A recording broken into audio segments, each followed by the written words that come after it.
ഇനിയൊരിക്കലും ഒരു ഋതു പിറക്കില്ലിതുപോലെ, നാം ഇരുവരും തൊട്ട മാത്രയിൽ പുത്തുലഞ്ഞ പ്രപഞ്ചമെന്ന പോൽ.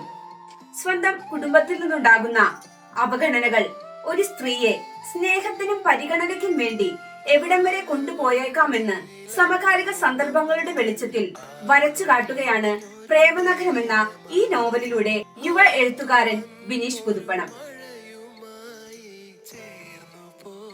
നമ്മുടെ സംസ്കാരത്തിന്റെ ഇന്ന് നിലനിൽക്കുന്ന സദാചാര ബോധത്തെ വിസ്മരിക്കും വിധം വിഹിതമല്ലാത്തൊരു പ്രണയത്തെ ഇത്രയും മനോഹരമായി വരച്ചു കാട്ടിയ മറ്റൊരു കൃതി ഉണ്ടോ എന്ന് തന്നെ സംശയം.